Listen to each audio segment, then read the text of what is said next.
Hello, I'm Howard Wood, and I'm your host for tonight's forum for candidates running for Vermont State Senate. Tonight's show is being aired live on Channel 17 and streamed live on Channel 17 website. We welcome viewers near and far to call with your questions for the candidates. The number is 802-862-3966. I want to call tonight. Candidates joining us tonight are Faisal Gill, Lewis Myers, Ginny Lyons, and Debbie Ingram. And each one of you will get 2 minutes for an opening statement, and we'll start with you, Faisal.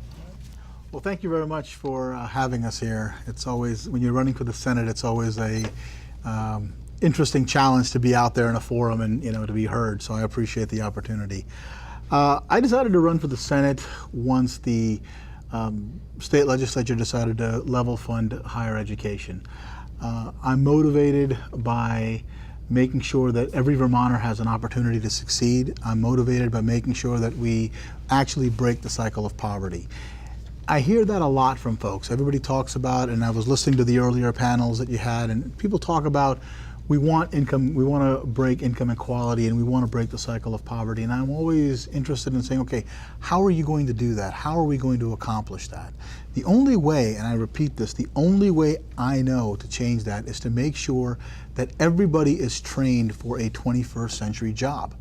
And the only way to do that in 2016 is to make sure that everybody has some form of higher education. Now, I don't talk about college when I say higher education. I mean higher education.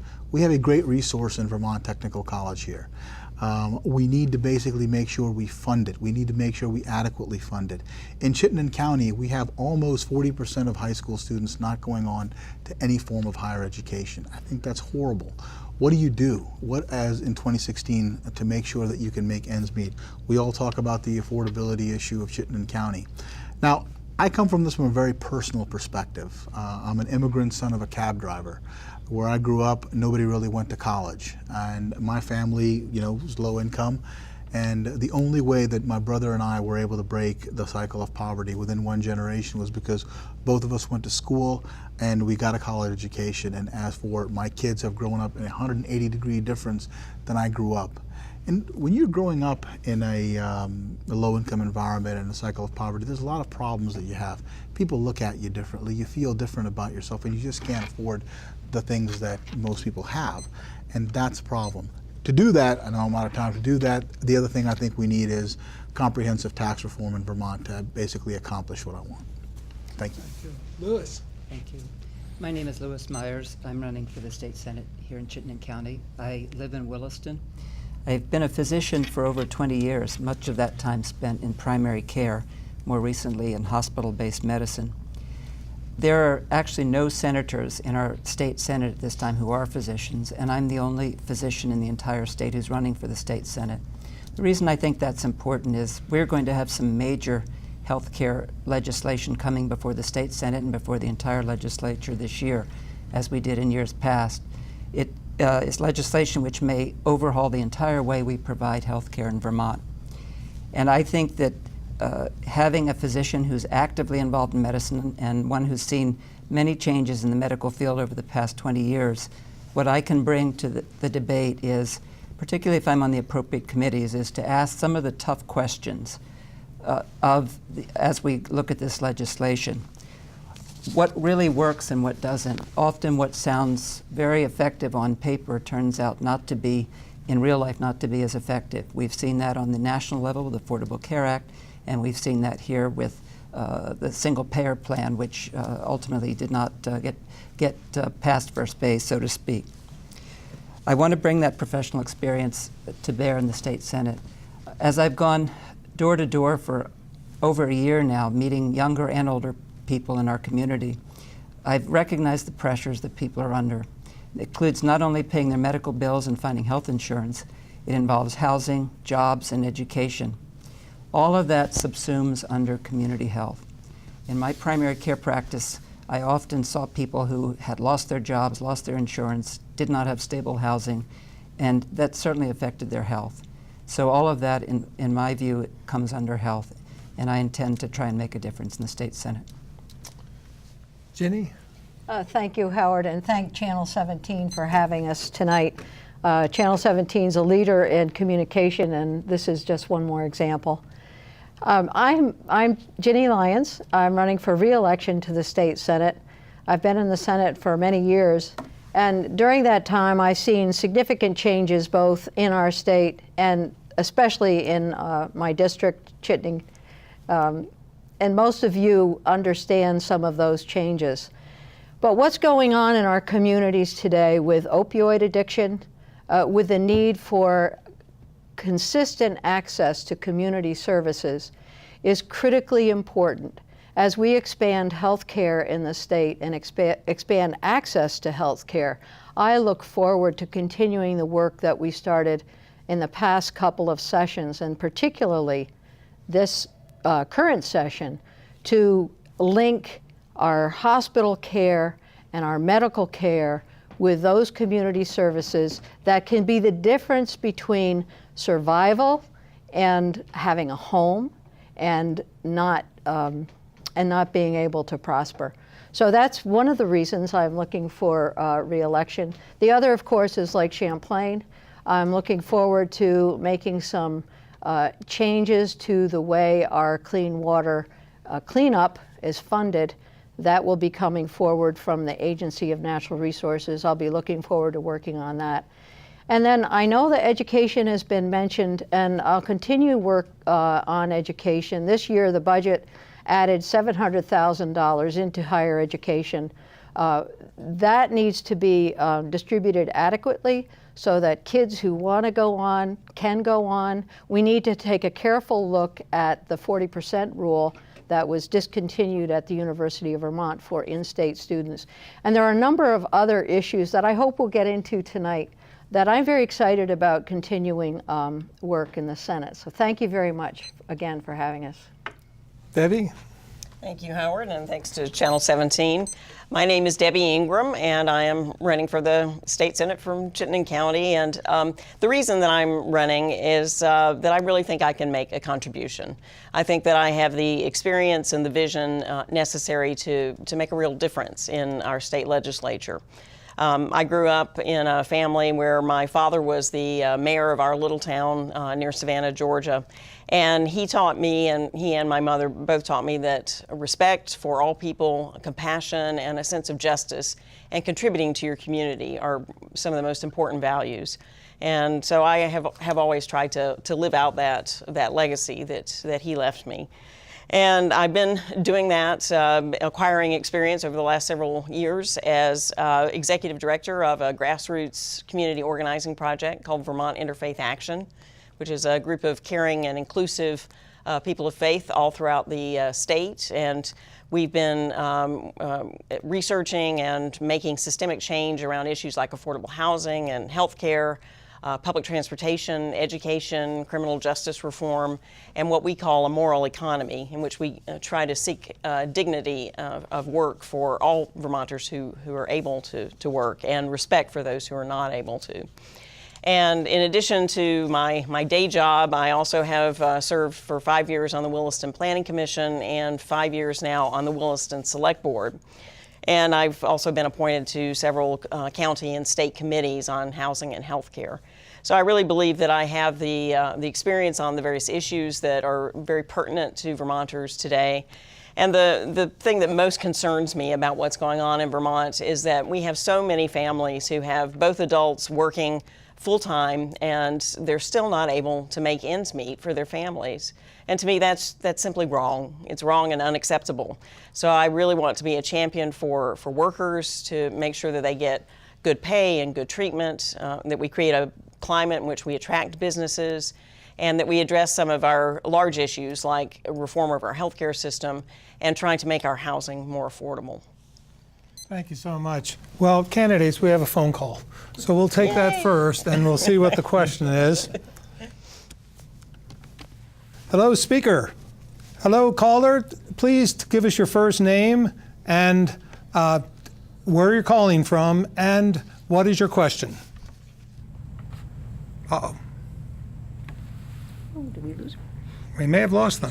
He's gone. He hung up, couldn't wait. We did have a We did have well, we at this least close. almost had a call. Louis, I'm going to start with you. And you have 2 minutes, and then everyone has a chance, 2 minutes also, to answer this question. But we'll start with you, and I'm going to pick up on your healthcare kind of idea here. Should we still work towards universal health care, and what does the next legislature need to do in the next session in improving the health options for Vermonters? I think that ultimately we are going to get to universal health care and probably a single-payer plan, both here in Vermont and nationally. I just sense that it's the evolution of health care in this country. Obviously, it was difficult to get to the single-payer plan right now in Vermont, but I think ultimately we will get there, and I would like to see us get there. Right now, we're looking at the all-payer plan, and for those who aren't aware of it, that is we would be, again, the first in the state. We have applied for a Medicare waiver, which would allow Medicare, private insurance, and Medicaid payments all to be lumped under one large umbrella. And the hospitals and the physicians who sign up for this and the community health centers all would be reimbursed through this system.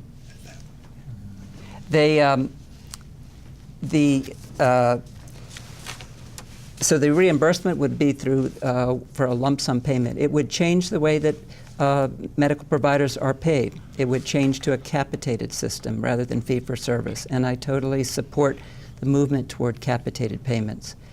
I think fee-for-service builds in the wrong incentives, even for the best-intentioned physicians and hospitals, and I think capitated payments can save us money. The problem with the all-payer plan is several, and some of my concerns are, number one, once again, we're going to be the first in the nation to implement this. We're going to, in essence, be the guinea pig for the country, and I know that there are a lot of Vermonters at this point who are a bit gun-shy about that, about being the first at anything. Number two, it will radically change the way healthcare is delivered in this state, and it will be statewide. And once we implement it, it may be very difficult to go back, to step back from it. And my concern about the all-payer plan, along with that, is that we are trying to merge so many large parts of the healthcare system and sort of push them all into this one umbrella, and I'm concerned how that is actually going to work in real life. I've seen it not work so well in even smaller situations. My proposal would be that we focus on one part of the health system first and see if it actually works. And I would suggest that we could start with primary care. And let's for those who are involved in the system, let's change the primary care to capitated system. Let's try a more limited accountable care organization, or ACO, and then we can broaden it to some of the other components of the system. Thank you. Jenny, I want to just tell the viewers that we do have, the caller is on the line again, but I'm going to let everyone finish this question on healthcare, and then we'll get to the caller. So, Jenny, what do you think about the healthcare? Sure, thank you. This past session, over the past 2 years, we have been working on looking at fee-for-service versus payment per member per month, or per patient per month, and a way to move from a fee-for-service. In other words, you go in, a patient goes in for something related to diabetes, and the practitioner is paid for that one visit and for whatever lab or other service is offered to the patient. A payment per month would mean that the doc or the practitioner is paid up front, and then the patient has the care the patient needs. So there's an incentive then to keep the patient healthy. That's the benefit of an all-payer system, or a payment, a global payment that we've been talking about. In addition, we've been looking at the work that's going on with the hospitals, with our federally qualified health centers, like the Burlington Health Center. And those folks have been working together collaboratively to build this kind of system where the payment goes to the affordable care organization, to the group, and then it's distributed based on the number of patients, the type of patients, and the care needed. So it's not so much that Well, what I look forward to going back into session and working with folks on the ACO, Affordable Care option, it's not so much that I'm going to be telling them what to do. It's going to be a very iterative process. So people are going to have to work together. I know that the ACO is working with the Green Mountain Care Board. I also know that the community service organizations like the Howard Center or like our housing folks and the SASH program, Choices for Care, delivering services to homes. All these people are working together to improve a system that is continuous from the time you're in the hospital with your broken hip until you're back home with needing someone to help you take the garbage out. So it's the system we're talking about is doable. We did put in place an analysis of Dr. Dinosaur up to age 26 so that we can provide that continuum of care, as well, so it'll be primary care up to the age of 26, as well as looking again at primary care under the leadership of Dr. Deb Richter. We are looking at how we could build a system of primary care without breaking the bank. So we're moving, and these are the things that we have to move toward. Debbie? I agree that we definitely need to be a leader here in Vermont in terms of coming up with a universal system that uses a single channel of payment. I know all these terms and the process has become very complicated for folks to understand. I know a lot of viewers are probably very cynical now because of Vermont Health Exchange Vermont Health Connect didn't work very well, the exchange system on the internet. So we're all kind of jaded and cynical about that. But I do think we need to revisit this, and Vermont can be a leader. And the kind of simple overview that I try to talk about when I talk with people is we want to work towards a Medicare for all kind of system, where we do though also stress the health, keeping people healthy and actually paying doctors to keep them healthy rather than just paying them when people are sick. And the biggest question, I think, on the minds of most people, I think many people will agree with that because pretty much every other industrialized country in the world has figured out how to do what I just described, except the United States. But the biggest problem now is figuring out how to pay for it. And that's what really kind of got us stymied before. So I think, though, it's absolutely a surmountable problem. We just need to put our minds together. We have a lot of good folks who've been working on this for many years now.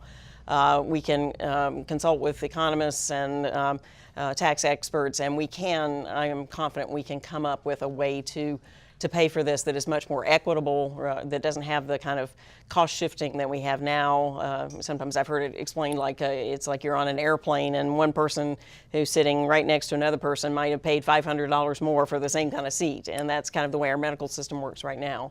So we need to make it more equitable, we need to keep costs down, and we need to figure out how to pay for it, and I think we can do that. And I'd love to be a champion to help in solving that problem. That's all. Look, I absolutely think that healthcare is a human right, and I think the only way to bring our costs down is we have to have universal health care. I mean, we have to have single payer, we have to have the state paying for it, and I think that there was an option to pay for it. It's just that we didn't want to do it because it was a little bit difficult. I mean, payroll taxes was floated last time around, but the payroll tax was going to be too high, and we didn't want to do that. And I think there's some gubernatorial candidates who are proposing that again, and I think that's what you're going to have to do. But I don't see a problem with that. I don't think that that's going to cause any issues, mainly because if you've got universal health care, if you've got the state basically stepping in and dealing with the insurance companies, which is what you need to have done, then you've got employers that don't need to pay that cost of health care. Yes, they are paying through payroll taxes, but I think those costs will be far offset by the fact that they don't have to pay health care plans. And I think you'll also have businesses who will want to move in, so I do see that as an economic development plan as well, because now as a business, when you come in, you don't have to worry about your health care costs, health care plans. The health care plans are taken care of by single payer. The other issue that I'm also concerned about as we look at different forms of health care is I want to make sure that we keep quality doctors in place here. When I first came to Vermont, we had a hard time finding a primary health care doctor for my kids. a pediatrician for my kids, and we're hearing over and over again doctors are leaving because they're not getting the fees that they want or they need, and so they're leaving the state. They're going out of Vermont, they're going elsewhere. And I think we need to basically make sure that whatever system we put in place does not lose the quality of health care that we want here in Vermont and anywhere. And I think, again, the best way of doing that is universal health care. I just don't think that we should be shy about paying for the cost of it. Thank you. Our caller is back, so let's see if we can do this again. Caller, are you there? I'm here. Please, can you just tell us your first name and where you're calling from, and what is your question?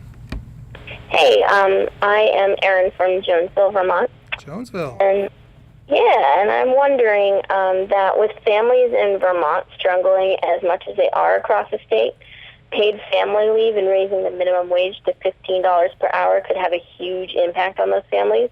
So I was wondering if each of you support those crucial policies. I'm going to hang up and have you hear it on the TV, if that's okay, Erin. Thank you so much for calling. Thank you. Well, we'll start with you, Ginny, and tell me, what do you think about the raising the minimum wage? I think it has to happen. When you look at what it actually costs to live in Chittenden County, in this area, at $21 an hour, and right now we're far below that. So I think raising it up, it may have to be over a period of time to $15 is not unreasonable. Right now, we have a plan to raise it to $10 by 2017 or 2018. But we should have it continue to go up.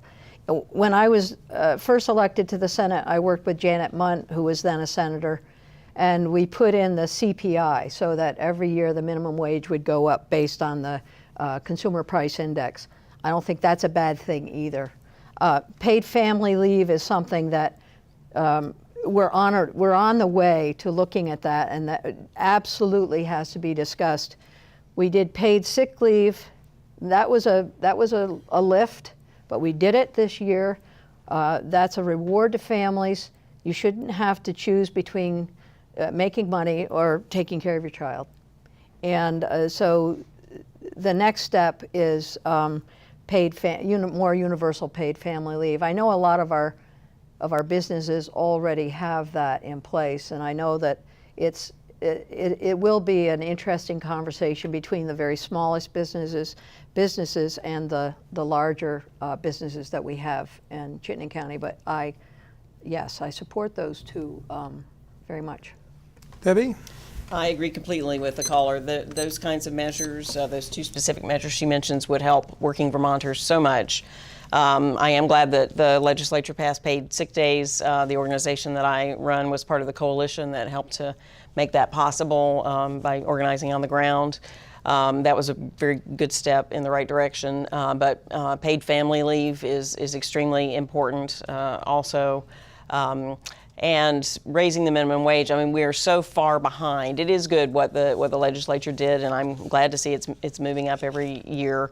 But we have to do more, because if you look at the way our minimum wage diverges from what a livable wage is and what people need to actually make ends meet, there's a huge gap. And so a $15 an hour minimum wage is really my goal as soon as absolutely possible. And I know a lot of people bring up the impact on our Vermont businesses, and of course we have to be cognizant of that and work with those businesses. But I would say that one thing that people don't always realize is that our Vermont business owners, who are very socially responsible and who want to do the right thing, they actually look with great favor on a regulation that levels the playing field for them compared to, a large sporting goods store that moves in, or a chain restaurant, or a chain exercise gym.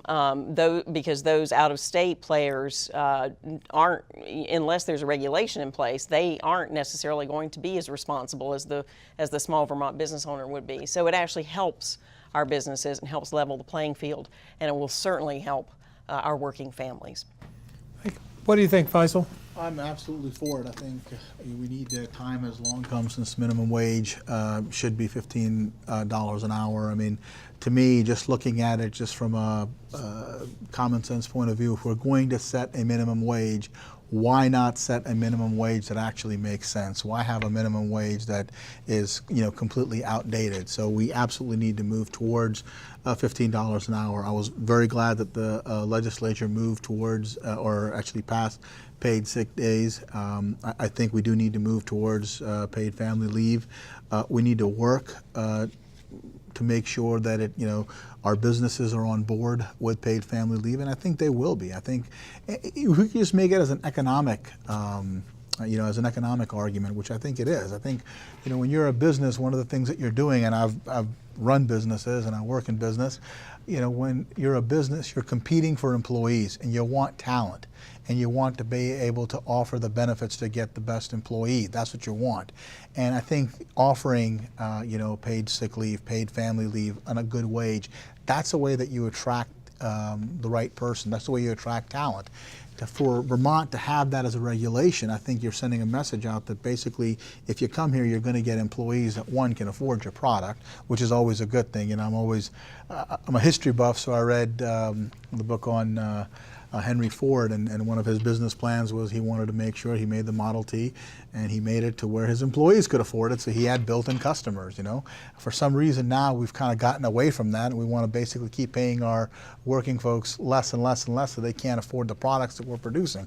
So that makes absolutely no sense to me. So I want to move forward.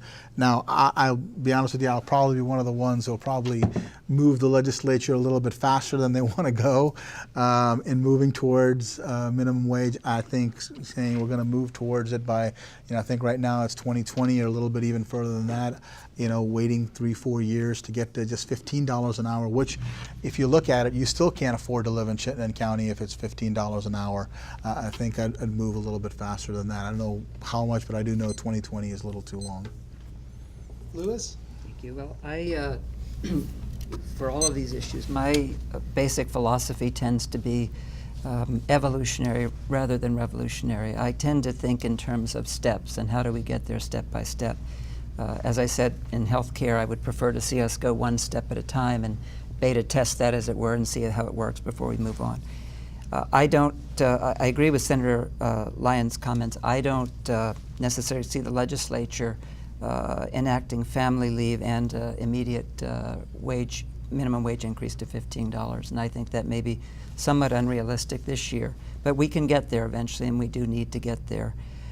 The fact is that the economy of Chittenden County is very different than the economy in other parts of the state. And I work at Rutland Regional, so I'm very familiar with Rutland and some of the other communities outside Chittenden. And I think that some of the small businesses would actually be challenged by, certainly by paying family leave and paying immediately $15 an hour. It may be that we may want to look at, instead of a statewide raising it to $15, we could look at Chittenden County right now getting very close or on $15 an hour, and then look at get some statistics and look at the economies of the other regions of the state, and step by step make sure that they get to 15 in fairly short order. But we don't necessarily need to do it all at once, but we need to move in that direction. That's great. And again, I want to thank Aaron in Jonesville for calling in. And you can call in as well. And here's the number again. I'd like to see another. The number is 802-862-3966. So call in anytime. We're ready for your questions. Now, Debbie, I want to get to a question for you. And this is the question I've asked all the other forums. And so the viewers can hear about, and this is about the opiate epidemic in our state. And do you think the recent focus and investment in fighting the opiate epidemic is having an impact?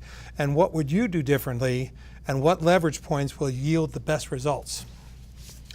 Well, I'm glad we do have a greater emphasis on the opiate epidemic, and I hope that along with that, people are realizing more and more that it truly is it's a health issue. It's not a public safety issue or some kind of criminal issue.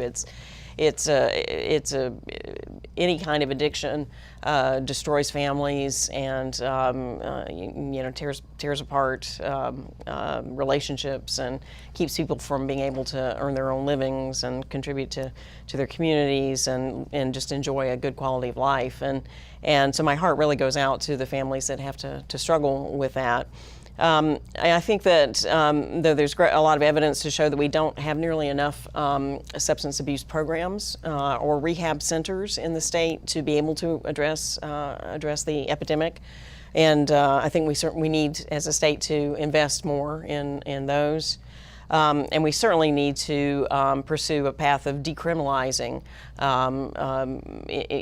drugs and making sure that people who, even if they're repeat offenders, that they're treated more as a person with a disease who needs treatment rather than a person who needs to be locked away in a prison where they won't get the treatment that they need.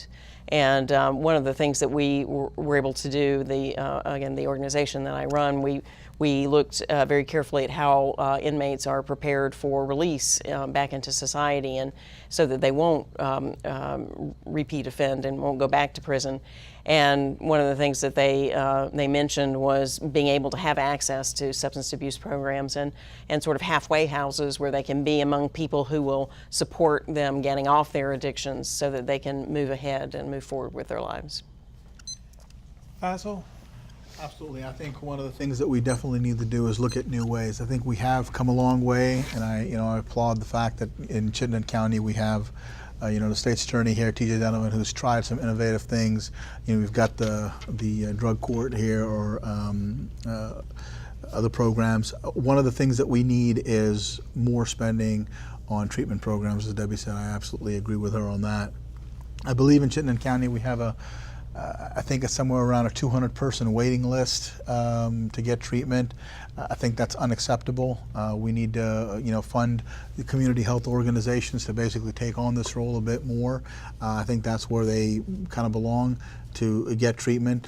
The best time, I think, that you can put somebody in treatment is when they're either facing arrest or basically when they've been arrested. So once they're facing the criminal justice system, that's the time that I think we should basically say, look, you've got two choices here. You can go this route or you can go the treatment route and try to get them in treatment. I think most people will choose the treatment route, and I agree that if sometimes it won't be just the first time around. You might need to work once or twice to get them completely through the treatment program.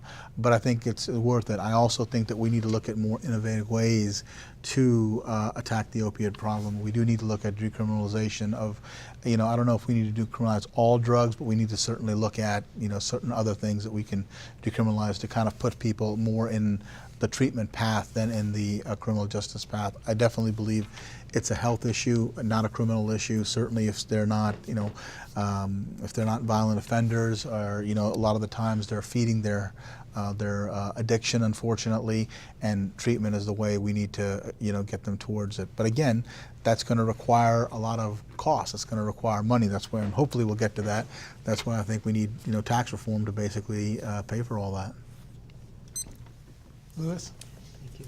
Well, I deal with this situation directly and almost daily in my work in the hospital, and actually dealt with it prior to going into medicine. I was a probation officer for several years, so I've sort of been on the criminal justice treatment side, if you will, or aspect of it.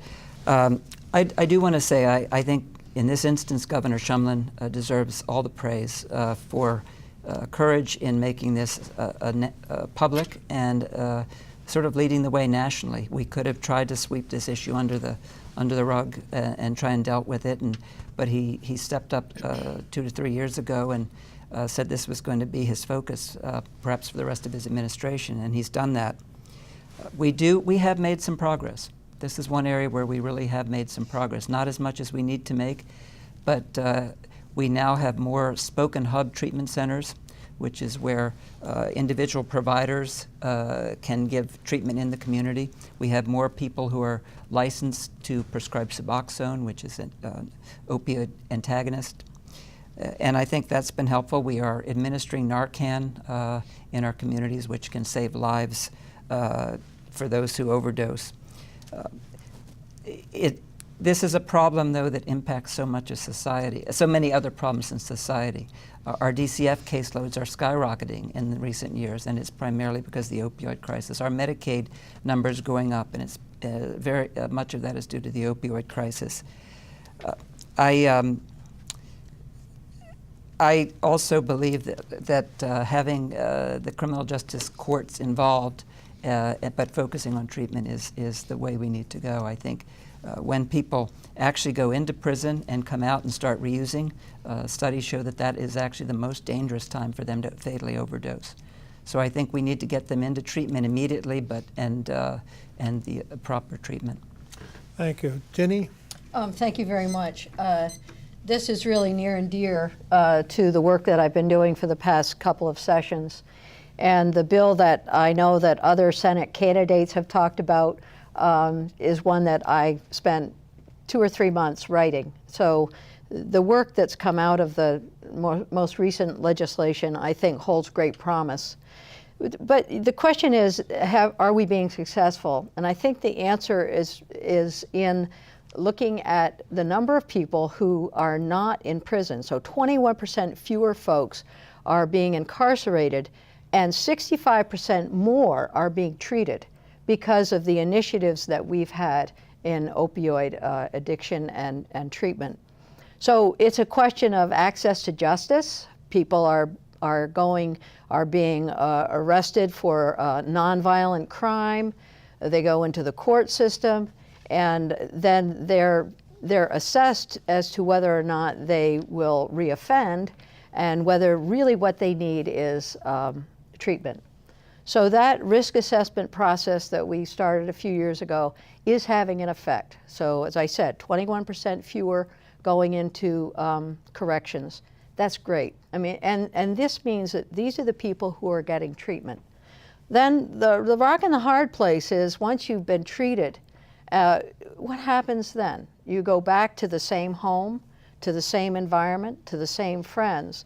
So working on that shift and helping people stay away from drugs, that's been very important. And in Chittenden County, we have some really great resources. So we have the Howard Center, we have the Turning Point Center, we have Maple Leaf Farm, we have all these great resources that can work with folks either in the treatment or in keeping them from, I call it drug recidivism, going back and to further addiction. So the bill that we passed, I know that you've heard a great deal about it, but we put $2.5 million in for the Department of Health to work with communities like Richmond or South Burlington to help them develop community programs that will prevent burglaries, will work with people, will teach people where are the treatment places, where's the hub, where's the spoke, where can I get support. The money that we put into drug detailing so that now docs can be informed about evidence-based use of opioid prescription. There's a huge amount in that bill. It's very exciting. And the people who came together to improve the bill from what it was when it was introduced is terrific. I mean, physicians and so on. So I think we're doing a good deal of excellent work, and I do think that Governor Shumlin has set us on the right path. Thank you. I'm going to change it a little bit now because we've really covered, you've been very educational about all these health-related issues and things, but I'd like to go now towards education a little bit, and then we'll swing, after education, we'll kind of talk about, the future of, the economy a little bit. So, Faisal, I would like to ask you about school funding a little bit. I think you've got some, school funding has been regulated by Act 60 since 1997. Are you satisfied with the quality of education that Vermont students are obtaining? Why are so few choosing to go to college? Well, that's an issue that's very near and dear to my heart, and as I said, I come from a very personal perspective. First of all, am I satisfied with the quality of Vermont education? Yes, from K through 12, I think Vermont does a fantastic job in educating its students. We have a very high school graduation rate. I think it's 98% last time I checked. And you know, we have through Act 60, we have regulated to where we've kind of eliminated some of the, you know, the affluent areas having more funding, whereas the less affluent areas having, you know, less funding. Not that we're perfect. I live in Winooski, and that's one of the areas where we have, you know, in our K through 12, we have some challenges versus, say, Shelburne or, you know, other areas. But for the most part, we've done a good job. Now, why do so few students go on to college? I think that is a huge problem, and I think that's a place where Vermont has done an absolute horrible job on. There's a huge cliff, and we go off of it. College funding is basically an afterthought. It's not regarded as a priority. And the legislature basically for the last few years has not given it priority.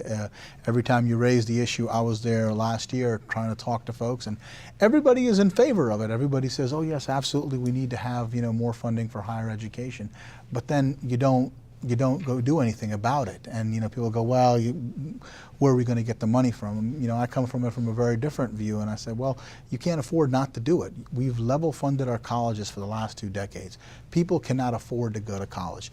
You've got UVM that requires $15,000 a semester, a year, and that's just for tuition. Our state colleges are one of the highest tuitions as well. People can't afford to go. There are people going out of state because it's just as cheap. If we really want to grow our economy, if we really want to break the cycle of poverty, and again, I say it in a very plain terms. You know, when I first started running for Senate, I said I'm going to say things that may be uncomfortable, but that's why I'm running.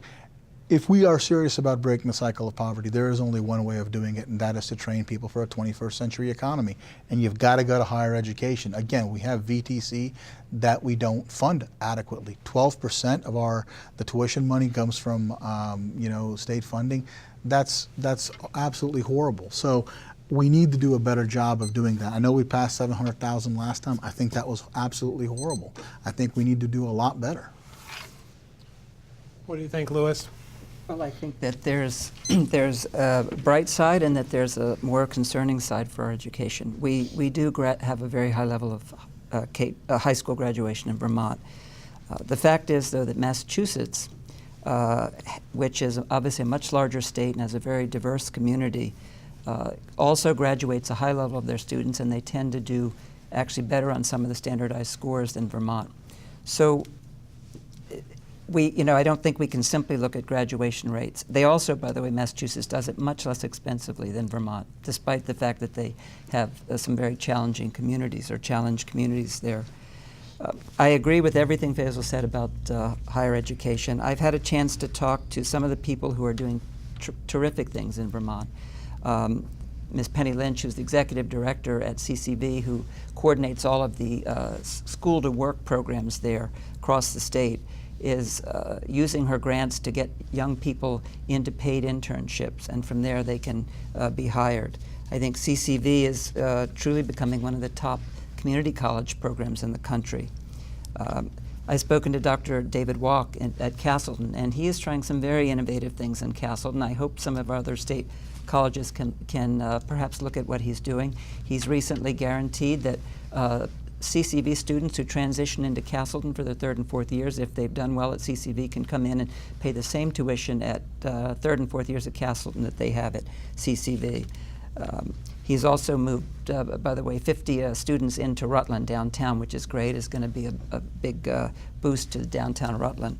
I am concerned about UVM. We've seen this in other states where the flagship university increasingly becomes not particularly open to state students, even those who are academically qualified, both for reasons of cost and for other reasons which may have nothing to do with cost. Finally, I want to talk briefly about just a slightly divergent, and that's libraries, which I see on the continuum of education. And I met with the head librarian for our state, Ms. Martha Reed, and have learned that we're one of only 8 states in the country that do not provide any funding, state funding for our libraries. Libraries rely on property tax, municipal taxes, and book sales. And we have 183 libraries in the state. Many of them are in very, very small communities where they are the centerpiece of the community. They offer tremendous opportunities for people to learn computer literacy, early childhood reading, to be able to read print and journal material that they might not otherwise be able to read. And I promised her that if I'm elected, I'm going to try and get some basic level of funding for our state libraries. Thank you. Jenny? Thank you. I'm glad to hear that because we've worked many years to try to get some funding for our library. So it'll be good to have another person pulling for that. So the question is about education and why kids aren't going on to college. So I think the biggest barrier of all is money. Let's face it, it's extremely expensive. So what have we done and what can we do further to reduce costs? I'm going to start with the end of the road, which is that I was talking with a couple of students who had gone on to college, finished their college, had great debt, and because they were young, they had borrowed from places that were charging them exorbitant interest rates. It was like 18 and 20% interest rates. So a little thing we might do. Why don't we limit the interest rate that could be placed on student loans, period. I mean, start at the end of the game.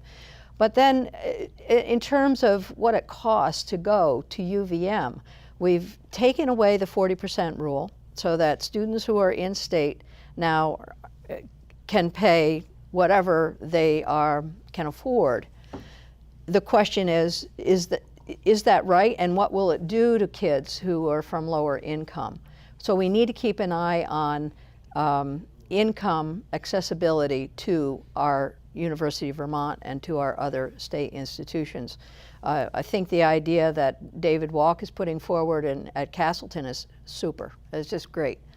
The other thing that we've done recently is to add what's known as the dual enrollment program, where students who are in high school can take college-level courses, up to 2 years of college-level courses.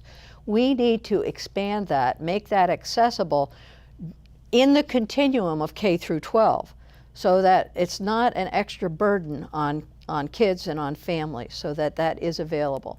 This year we had, I think it was $17 million extra reserve in the education fund. We need to strategize how to use that most effectively to pay for dual enrollment or programs that get kids into college while they're in high school. Then finally, the other program that has been very successful and that high schools really appreciate is the individual learning plan program that I actually wrote that bill, but it's great. Kids who are more technically oriented in high school can chart a path and a course.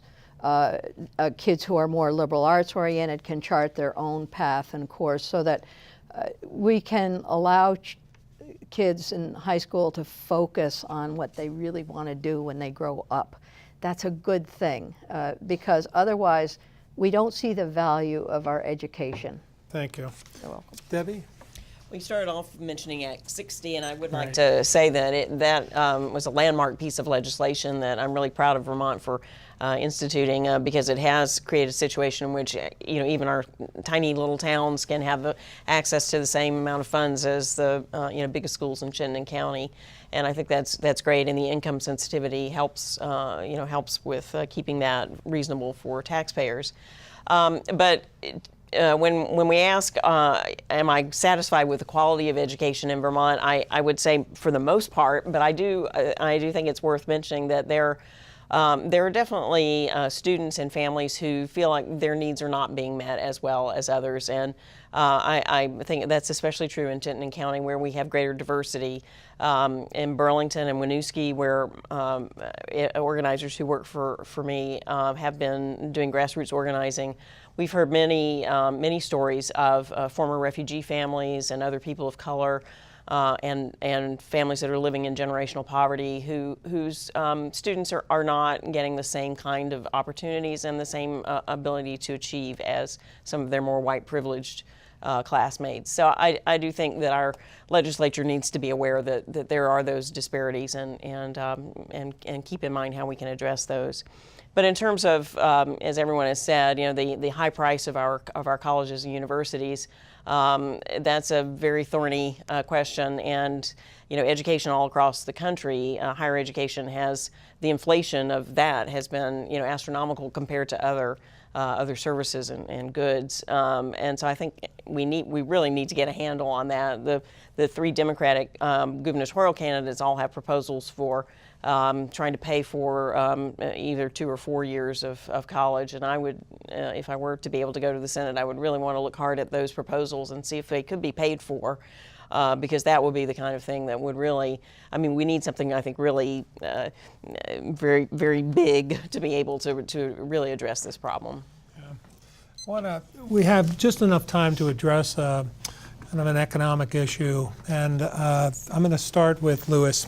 And Lewis, the question I have is, do Vermont's policies support economic development? And what would you do to change, add, or eliminate, if so? That's, as I've gone across the state, that's probably one of the primary concerns that people have, is that somehow Vermont is simply too expensive to live in, that the taxes are too high. I think people are generally comfortable or happy with the level of service, but it comes at a significant cost for a small state. I think that I'm not sure it's entirely accurate. I think that Vermont actually does many things well, and I think it may be more perception on many people's parts, but perception is important. And perception is what can drive people's decisions on whether or not to start businesses here, whether or not to move here, whether or not to move away. So I think we have to address that. I think what we really need is stability. We need regulations which are easy to understand and straightforward. I think we need a tax rate and taxes which are stable and as low as we can reasonably make them. I think we need also in Vermont to have a sense of limitations. We have striven for so many things in Vermont, and I think noble aspirations. And as I said earlier in this program, we've often been the first in the country to want to try big programs. And I think people are really fatigued and frustrated by this. I think we need to step back and recognize that we're a small state, that actually brings some advantages, but that we need to have a realistic sense of what we can do and what we shouldn't try and do. And ultimately, I think if we start from that place and take things one step at a time and let programs evolve organically, I think that's the approach I would take. Ginny, what do you think? Economic policies? Oh, I think we have some very robust economic policies that help that boost our economy overall. We have a very strong tax credit program for businesses, and that's been under scrutiny recently to determine that businesses are actually using the tax credits effectively. But as I've looked at it on the Finance Committee, I've been really impressed with the work that those tax credits are doing and how they are helping to support jobs in the state. We have, so I'm going to be very positive. I know there's more to do, but on the positive side, we have VITA, which is equivalent of almost a bank, so in the state. And VITA is our Vermont Economic Development Authority. They bond money to help businesses grow. And one of the really unique things that we've done in the past couple of years is to have businesses, energy businesses, and keep track of the carbon dioxide savings that when they put their businesses in with weatherization and so on. So that's unique. It's unique in the country, and it's helped us have more than 10,000 new jobs in the renewable energy and the energy sector overall. There are also the TIF program that people may or may not be familiar with, the tax increment financing program, is something that has been very controversial in parts of the state. We have a TIF in Burlington, we have a TIF in Milton, and what that does is it allows for an area of businesses to utilize use the first years of education property tax to invest in the business to help it grow. I'm simplifying it, but essentially that's what it is. That has been extremely helpful for economic development in our district. It's too bad that other parts of the state don't agree with doing that, but I think if we build robust businesses with high-paying jobs, it only helps workers in the end, and it helps people move out of poverty and to stay out of poverty. There are other policies, I won't go into environmental policies and so on, but I think we've made huge progress in improving the economic outlook for our state. Debbie? I think there is a misconception among many Vermonters that our current policies don't support economic development, and I would agree with Jenny. There are a lot of really good things, but I do think that there are more things that we could be doing. When I talk to business owners, I hear things like we need to invest in lowering the cost of our housing, because that really is a detriment to businesses starting up here or relocating here. Their employees simply can't live here. Also, we need to make sure that we're investing in our infrastructure, both our transportation and our telecommunications infrastructure, investing in renewable energy sources, which would be a big attraction to businesses, and then making sure that we have affordable education in place so that we have a trained and skilled workforce. And then I think there are other things that we could do that would contribute, like tackling the child care situation. That's often a big thorny issue for a lot of employers. And if we can work out our health care reform and decouple it from employment, we will really, that will be a huge economic development factor to draw in businesses that don't have to pay those huge premiums. Thank you. Basil? Absolutely. I think that there's a huge misperception that Vermont is not a good place to do business, but we also have to understand limitations as well. I mean, we're not going to attract large corporations to come to Vermont. I mean, they're just moving goods from Vermont. We're a small state. I mean, it's a difficult challenge to do. I would like to approach the economic development program from a little bit different standpoint. I think one, as I said in the beginning, if we were to have universal health care, decouple basically to where employers do not have to pay for health care, I think that will help economic development because now employers can focus on other things. But the other issues that I want to work on is a lot of the times the programs that exist by the government, whether they be tax credits or loan programs, they're all for big businesses. They're all for larger businesses. They're not for smaller businesses. They're not for entrepreneurship. They're not for folks who just want to start off. There are some that exist in Vermont. I think sometimes the agencies have not done a good job of reaching out a little bit more to them.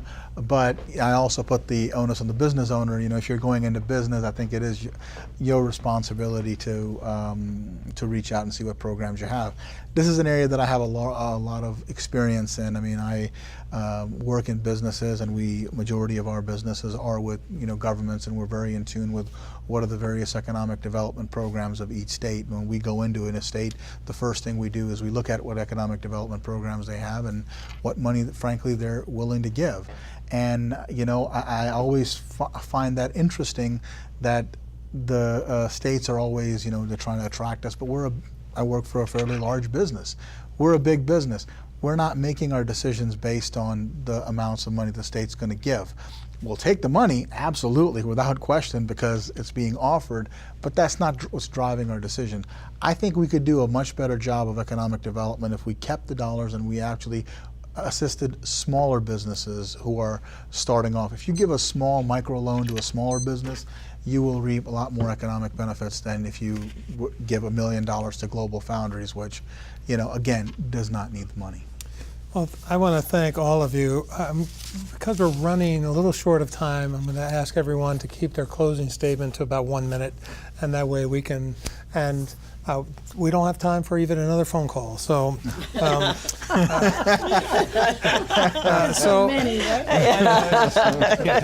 Ginny, I'm going to start with you to give, and again, I want to thank you for being here tonight. Thank you very much, Howard. It's really been a pleasure to be here talking with folks, and I do hope that people will go out to my website at senatorginnylyons.com. It's being updated. It's an early primary, so I encourage you to vote. Even if you're going to be taking it easy this summer, make sure you vote before or on August 9th. And please vote for me. I would very much like to go back to the Senate.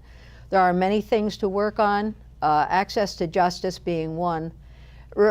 Remodeling the way we do our budgets so that we have perhaps a 2-year budget, and beginning perhaps with a pilot project for our judiciary system, including legal aid, so that people do have immediate and comprehensive access to the judiciary. I'm looking forward to our work on environmental issues, in education, in healthcare, in energy, in particular renewable energy development and planning that we have started this year. So thank you all for being here and listening, and please do get in touch. Debbie, thank you for being here. Thank you, Howard. And I would just say to folks, if you're looking for a newcomer who has a lot of experience on a select board and as a grassroots community organizer, then I'm your gal. I do encourage you to go out and vote. It's August 9th is the primary, but you can vote right now by going to your town or city hall or requesting an absentee ballot. And if you look at my website, ingramforsenate.com, or my Facebook page, Ingram for Senate, or follow me on Twitter, you will hear that there are 3 things that I'm particularly stressing: jobs that pay, health care that works, and housing you can afford. And I'd also like to say that I have been working for social justice most of my life, and I really think it's important that we not forget that, thank goodness, Vermont's not like some of our other more polarized states, but we've got to be ever vigilant about people of color and the LGBTQ community and other people who might be different, whose rights need to be protected. And I always be a champion for those folks. Thank you so much. That's all. Well, thank you very much again for having us.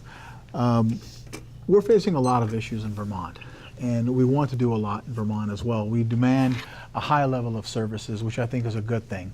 You know, we want quality education, we want quality health care, we want a clean environment. You know, we want not only quality K through 12, but we want quality higher education as well.